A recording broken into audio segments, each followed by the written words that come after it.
తమిళనాడులో ప్రతిష్టాత్మకంగా రాష్ట్ర శాసనసభకు ఎన్నికలు జరుగుతూ ఉన్నాయి.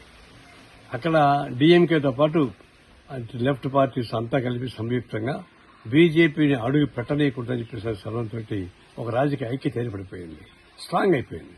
దాన్ని ఎవరు కదిలించలేరు. ఈ సమయంలో మోడీకి చంద్రబాబు గుర్తొచ్చాడు. చంద్రబాబుని పిలిస్తే అర్జెంటుగా తమిళనాడుకు పోయి క్యాన్వాస్ ఏమని చెప్పినట్టున్నాడు. ఈయన లగెత్తుకుంటూ పోతాడు ఆయనకి. సరే, మోడీకి చంద్రబాబు నాయుడికి ఎలాంటి సంబంధం నాకు తెలుసు, మనకు చెప్పక్కర్లే. ఇప్పుడు ఆయనకి ఆపద, ఈయన ఆపద కాపాడాలని చెప్పి ప్రయత్నిస్తున్నాడు.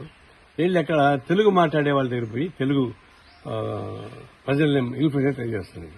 నేను ఒకటి అడుగుతాను, జయలలిత ముఖ్యమంత్రిగా ఉన్నప్పుడు తెలుగు స్కూల్స్ అన్ని బ్యాన్ చేయడానికి తీర్మానం పెట్టేసింది. దాదాపు డెసిషన్ తీసుకుంది. అప్పుడు కమ్యూనిస్ట్ పార్టీ ముఖ్యంగా తల్లి రామచంద్ర ఎమ్మెల్యేగా ఉండి గట్టిగా ఫైట్ చేశాడు, పోరాటం సాగిస్తే అప్పుడు ఆగింది అది.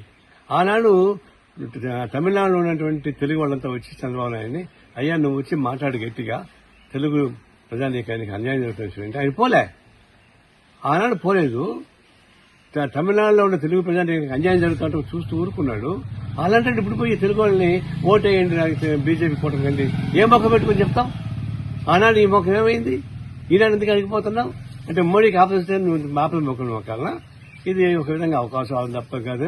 నిజంగా తెలుగు ప్రజానీకాన్ని ద్రోహం చేసిన ఎవరంటే అది చంద్రబాబు నాయుడు, తమిళనాడులో ఉన్నటువంటి తెలుగు వాళ్ళకి.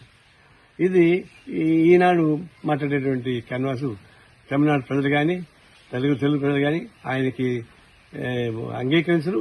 ఆయనకి శృంగభంగం తప్పదు.